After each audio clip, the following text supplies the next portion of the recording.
What's going on, you guys? You're tuned into the Cutting Room Knife Review. I'm your host, Garrett. And today we have the culmination of a project that I started with a Benchmade 940 Osbourne.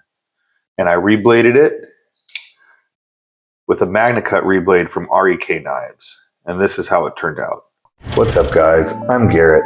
You're tuned into the Cutting Room Knife Review, where I review knives, blades, and all things sharp. Please like and subscribe so I can keep bringing you more killer knife content. Really pretty happy with this. Actually, I'm very happy with it. It's an incredibly useful knife. It winds up being very compact in the pocket,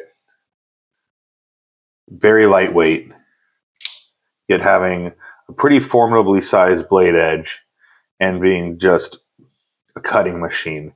I really wasn't the hugest fan of the 940 Osbourne. I'm not really a Benchmade person to begin with, but I kind of am Team Spyderco all the way.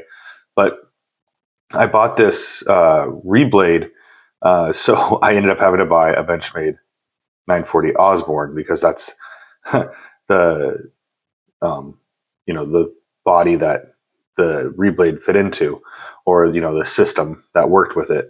So I checked out this blade, and honestly, this blade came in to be fairly dull from Benchmade.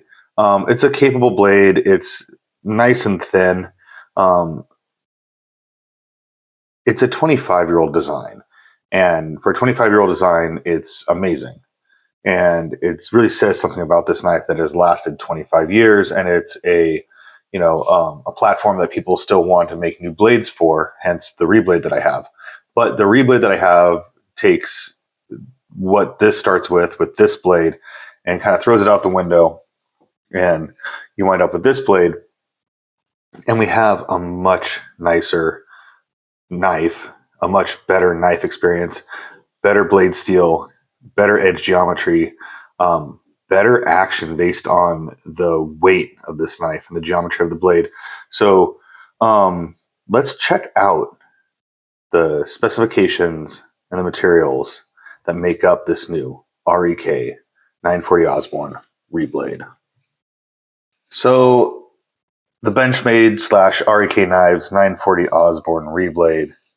I don't have the measurements just listed for this knife, but we know what the Benchmade Osbourne is, and we can measure this knife out. So we have a little under 8 inches overall, and then we have just a little over 3.5 inches for a blade length, with an effective edge of just under 3.5 inches, a little bit over 3 inches.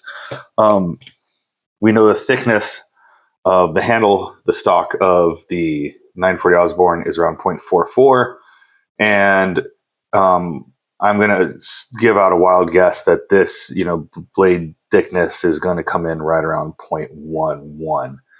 And I guess future me, double check on that. There's no real place for me to go and look up all that information. I may end up contacting Josh from REK to get that info, and when I do, I'll put it in the edit. But this knife is flat out amazing. It takes a good pocket knife.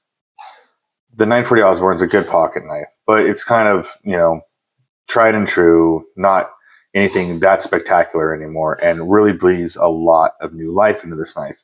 One of the big things about this knife was the action on it. And the action on the original knife with the original blade really wasn't stupendous. Now this knife runs on washers, and the S30V blade geometry of the original blade didn't really allow it. While it allowed it to flip out, it didn't allow it to flip back in without a wrist flick. Now this knife, we pull the lock back in, it just closes on its own, much like the way we see ball bearing lock acts with the Manix 2. I really like the fact that this knife pretty much automatically closes once we release the lock bar. Now, Benchmade, of course, is the first company that ever had a crossbar lock. They call theirs the Axis lock, and it runs on Omega springs. So this knife has much lighter of it's not really a detent, but a much lighter of action than, say, a ball bearing lock knife or the ram lock knife with a Microtech. Just the springs just aren't as stiff. That's kind of a preference thing. It's not any like more or less strong in my opinion, or more or less like, safe to use. But the amount of energy it takes to flick it out, and like the amount of energy it takes to pull back the crossbar lock is a lot lower. So far, I've kept the G10 scales on this knife. These are just the stock G10 scales. I kind of ran into the issue of never having taken apart a Benchmade before, and I don't think I'd ever even taken apart a knife with a crossbar lock before. I had done a Manix 2 rescaling, but the ball bearing lock is much different than the crossbar lock and how you put the knife back together. And I had a heck of a time getting this knife together, so I may wait a little while before I rescale this to new 940 Osbourne scales. I'm sure I eventually will, but these are really nice and lightweight for right now, and they're actually pretty ergonomic. They feel good in the hand. They're a little smooth, but now that there's jimping on the top of this knife, there was no jimping on the knife prior to this Reblade, and the fact that it has this finger choil, I can really get a good grip on this knife.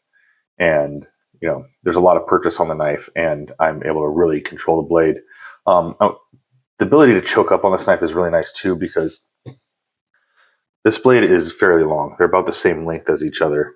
But with this blade, I really wasn't able to choke up, and having to hold the blade back like this takes the blade edge really far away from my hand. And that just makes it more and more unwieldy, more and more like a sword the further you get out from your hand.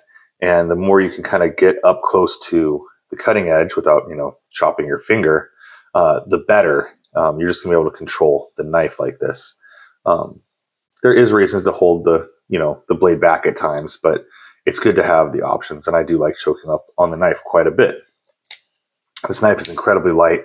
I haven't weighed it, but I'm going to imagine that it is under 3 ounces. It just disappears in your pocket, and it has a really small profile in the pocket when it's closed.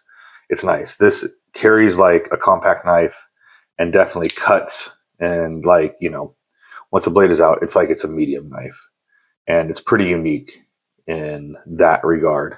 Now, let's compare this knife to some contemporary knives that are, its competition and our standards, so we can see what this knife holds up to, or holds up like, next to its peers.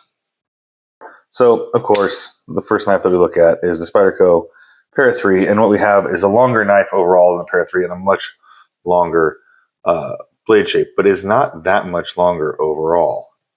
But it does have a whole lot more blade edge. I said blade shape before that. That's a faux pas.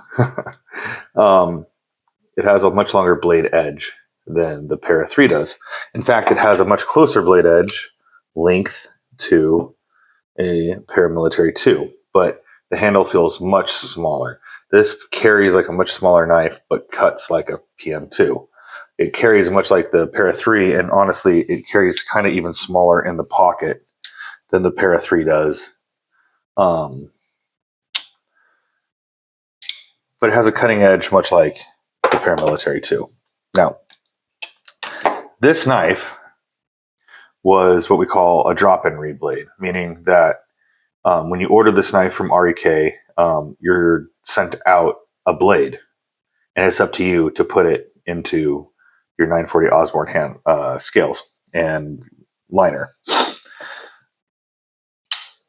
This REK Reblade of the Shaman is like a mid-tech Reblade. You have to send your donor knife into Josh at REK Knives, and he then works on the knife and sends you back a completed knife. So we change the scales on the Shaman, we change the blade on the Shaman.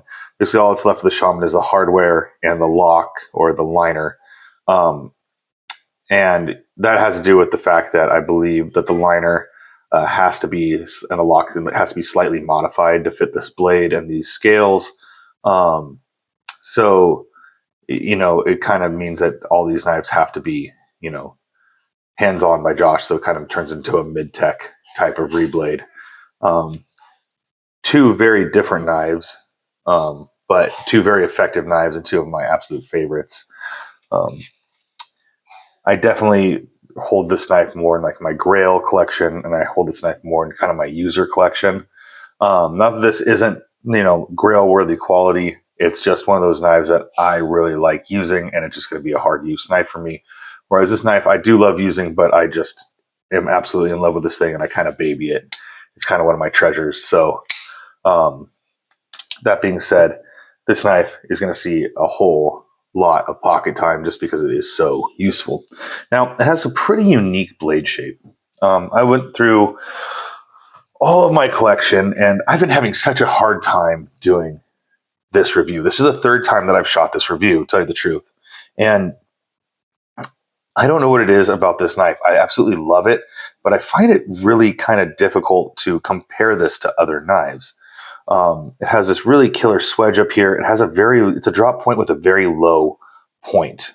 It's like borderline on like a spear point or a leaf shape to the knife, but it's a drop point.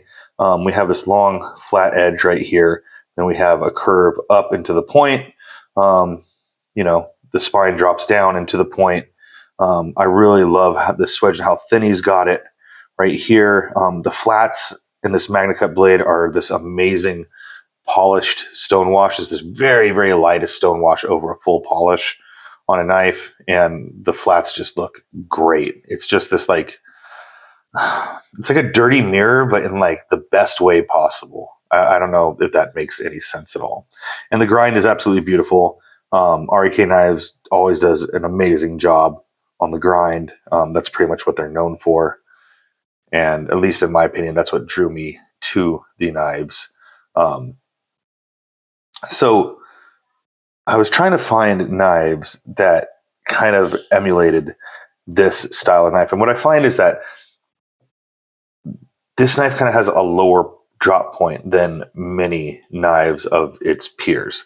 A lot of drop points have a much more of a swoop up and then less of a angle down into the nose. And that's just kind of how Josh does his drop points. If we look at his Sparrow, this is his production Sparrow, we see that this nose drops down a bit as well, and we still have a shallow curve up into it. These aren't exactly the same knives, but if you look at the blade geometry, you can tell it's the same knife maker. It's got the same vibe with the edge. The edge is very similar to each other. Now, there's a lot of other knives that have similar attributes to this. We'll start at the budget brand. This is kind of the budget knife that I thought had kind of some similar edge and blade geometry going on. This is the Kaiser Drop Bear 2. In the drop point, it has a hollow grind. This is a flat grind. But we have a swedge up here on the nose, the spine, and it comes down into a very steep drop point, almost more than this knife. But as far as budget knives goes, this is kind of the closest representation to the blade that we're getting out of this blade. Not exactly the same, but kind of feeling the same vibes. I'm going to go through up the price ranges, and maybe you'll find a knife that you can relate to give you an idea of what this knife is like. Next up, we have, of course, the Arcane. Oh my gosh. 3, 2, 1. Next up, we have the Arcane Designs Automaton. And now this has a little bit of like a clip in the drop point. It has a straight edge right here. But if we look at the edge of this long flat edge, then we have the swoop up into the point. Once again, this point is higher than this point, and that's kind of more standard or typical of a drop point knife. This is kind of unique in how low the point comes down to this point. I think it looks great. It's aesthetic. It doesn't really affect the cutting geometry too much, like just having the difference between this and this. It's not too crazy of a difference. This is going to bite a little bit more towards the tip. This is going to have a little bit more roll and give towards the tip. Now, we also have a knife that I wasn't expecting to have to be, comparing in this, but it's actually fairly similar. If you look at the blade edge, you look at the edge of this knife and how it comes up to the edge of this knife and how it comes up, they're very, very similar. There's a little bit lower length on this knife. This is an Eclipse skinny slicer with a hollow ground slicer blade. They don't look the same off the top at all. And the Eclipse is a little bigger, but if we do follow the edge, we're going to see that they are very similar, and these knives will cut very similar to each other. They're both very straight knives. They don't have a lot of curve in them like, say, a Spyderco paramilitary or Para 3. They have a big curve on this, and the blade's almost angled down very easily in our hands, whereas with these knives, the blade is angled very straight out from our hands. Now going up to the tip top of the price range, we have a knife that actually surprised me, and I just brought it out tonight and looked at it. I was like, I wonder if this knife will have a similar edge to it, and it does. Now, once again, we have to let go of the way the spine is done and just think of the blade edge, but the Rob Johnson cedar does have a pretty similar edge geometry to the Sparrow. We have a long straight line right here, and then we have a shallow swoop up, and actually a pretty good drop down onto the nose right here.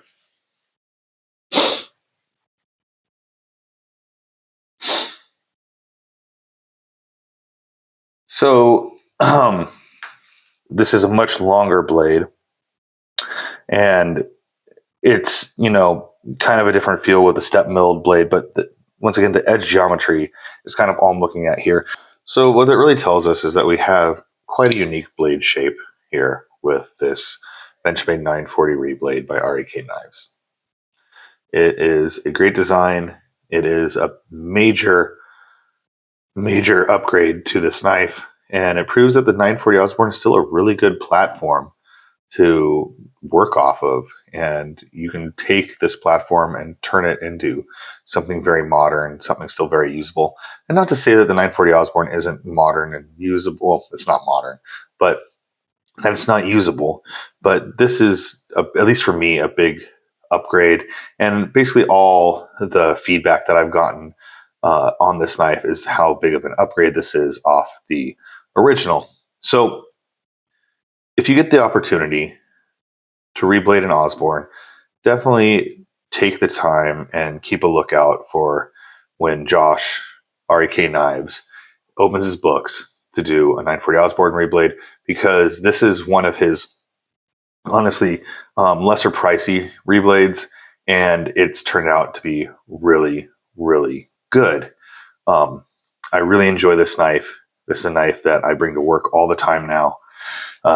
This is a knife that's built for hard use. It just slices like crazy.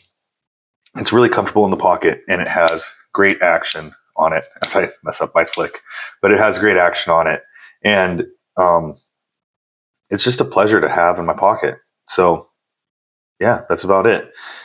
This is the Benchmade 940 Osbourne rebladed with an REK Knives MagnaCut drop point blade. I'm Garrett from the Cutting Room Knife Review. Until next time, guys, stay sharp.